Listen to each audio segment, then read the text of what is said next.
John yesterday. Peter O'Sullivan caught up with him this morning while they were galloping the horses out in the middle of the course.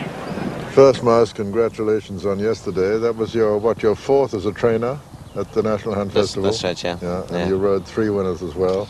Yeah, it's been a lucky place for me so far.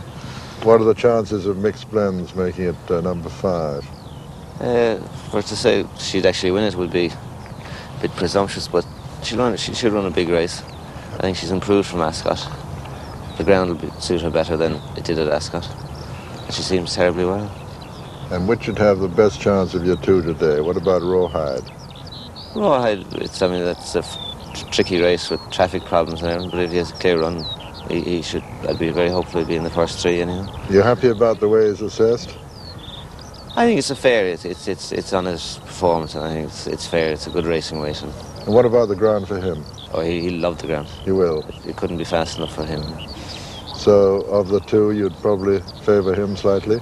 I'd be hoping the 2 of them will run terribly well. Good luck. Thank you very much. Yes, Mouse telling us a very important thing there, that the horse liked this ground. He set up a good record this season. He's won 3 of his last 5 races. He only carries 10-8. Charlie Swan on board, 7-1 from 8-1, leading jockey in Ireland at the moment, Charlie.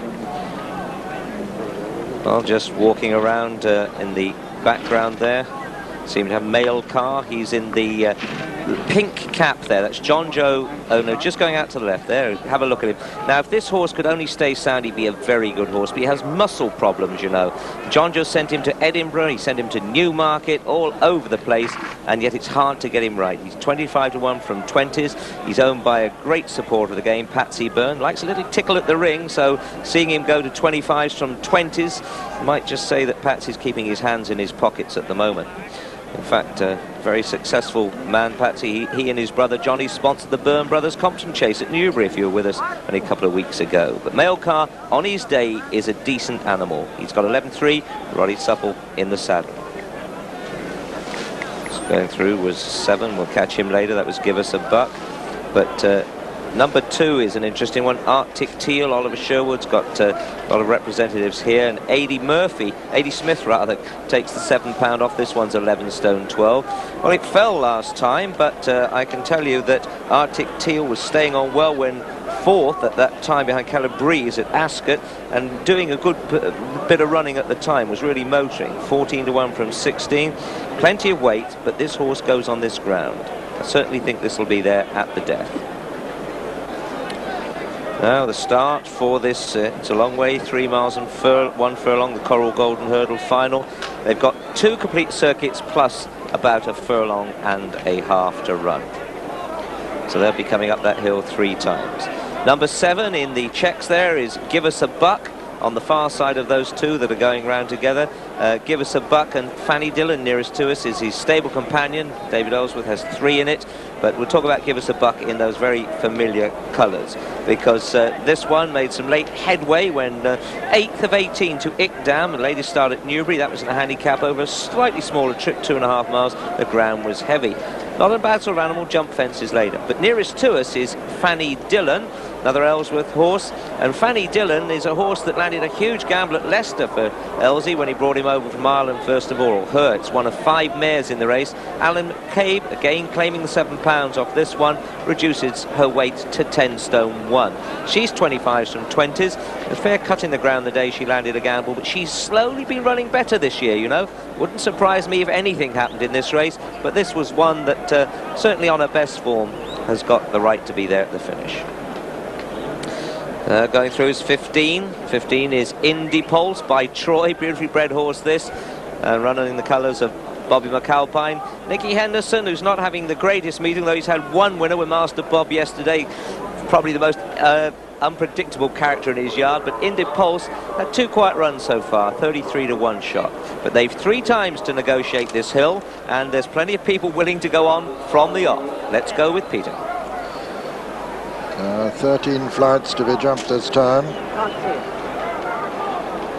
It's a pretty good line.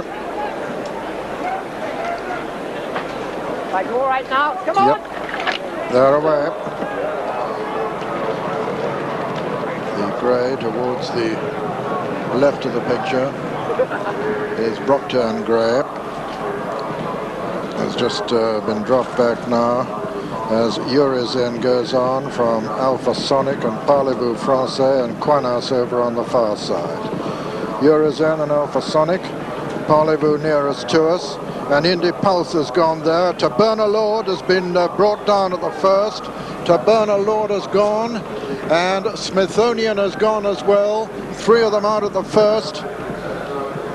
Taberna Lord, Smithsonian and Indy Pulse are all fallers at the first fence, first flight. And as they go down into the country, Quanas is the leader from Alpha Sonic on the inside of Urizen. Mubaris is next. Parlez-vous Français right up with them. Then on the inside, Strong Gold. So a shock for the Andy Post punters as one of the former winners. Taberna Lord is out of the race at the very first flight. And Quanas, the leader. With over on the far side, Urizen right up with them. Alpha Sonic. And Parlez-vous Français, mistake by Knighton Ladd there, who lost quite a bit of ground. Going to the fourth now. Quanas the leader from Urizen. Alpha Sonic on the inside. Parlez-vous Français comes next. Mubaris right up with the lead. Atrabates is also well there, and so is Henry Mann.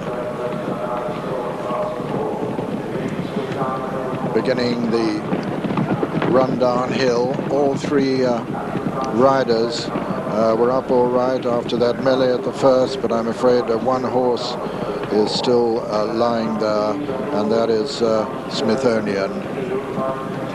And the field will have to be directed around his prostrate form when they get to him. So they've jumped the 5th, and Atrabates, the mare, has come right up to dispute it with Urizen. And Quanas right there, Alpha Sonic.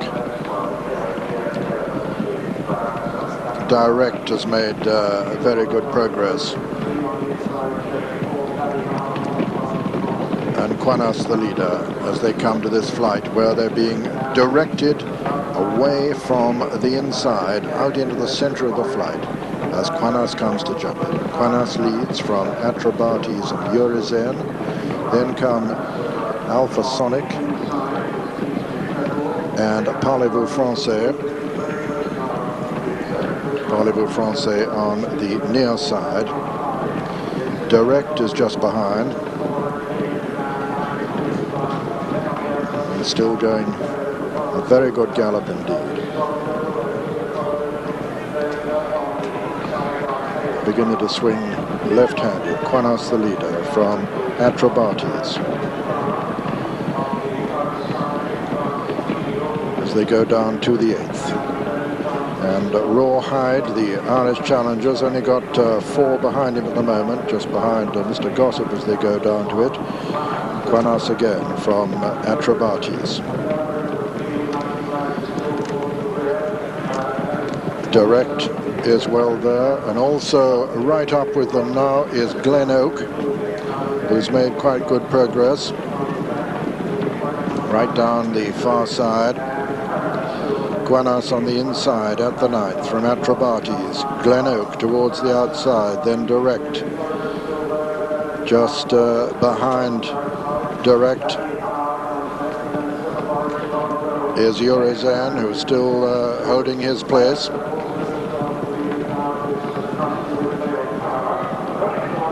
Quanas, with 4 left to jump, has made very nearly all the running so far, and he lands there in the lead from Atrabates and Glen Oak. Then comes Direct, who's coming there quite strongly towards the outside.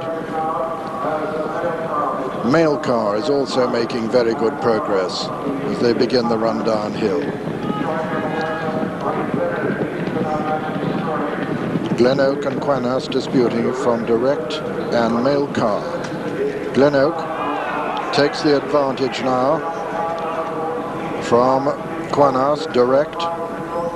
Sir Krusty improving on the outside now, with Mail Car also still running strongly. Direct there took it over. Direct from Mail Car, then Sir Krusty.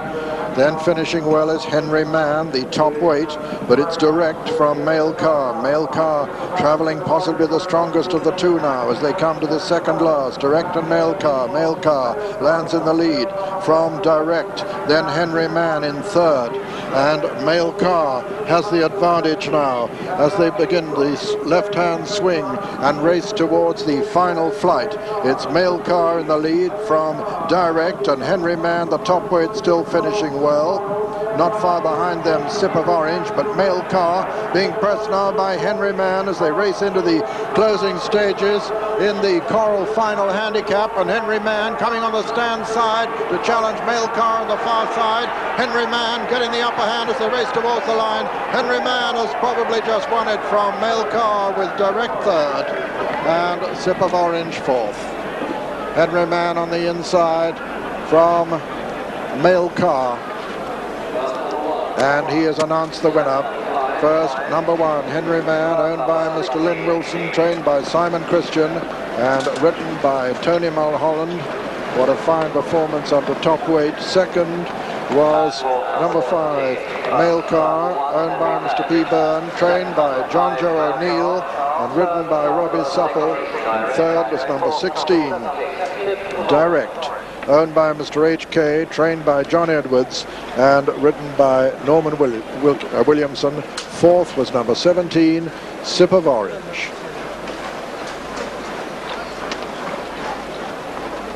Yes, now this race unfolded. Sadly, the three fallers early on at the first fence in Depulse to Bernard Lord and Smithsonian. But as we join it, it's Mail Car of John Joe Neals. What a popular winner this would have been. In the pink cap there and full of running. He's been a very difficult horse to train indeed. Looked to me like Alpha Sonic fell in the background, but it's obscured from my view between the legs. But as they come round, Robbie Supple seems to have his hands full here. Direct is the horse on the inside from John Edwards' yard, Norman Williamson riding him, and you'd think, well, it's got to be between these two. But Tony Mulholland, claiming the £5 on Henry Mann, is having none of that because he's coming on in third place, riding for Simon Christian. These are the colours of Lynn Wilson, and this is the top weight now, nearest to us on the left-hand side, 12 stone, less Tony's £5 claim, comes all the way to the line. Ran second in this race last year, so obviously comes good at this time of year. And what a fitting tribute it is to the Kinnersley training stables, because it's the first year that Simon Christian has taken over the lease there, following in the great decades of Fred and Mercy Rymel. But I should think John Joe Neal was riding with Robbie Supple on the far side, but knew the writing was on the wall, well, fully 20 paces from the line. But a good run by Mail Car there, despite his back problems, but well done to Simon Christian, his first year at Kinnersley. Yes, what a great moment for him, and a marvellous moment for a claiming rider, Tony Mulholland, to win on this 7-year-old by Mandelis, out of Little Dipper by Queen's Huzzar.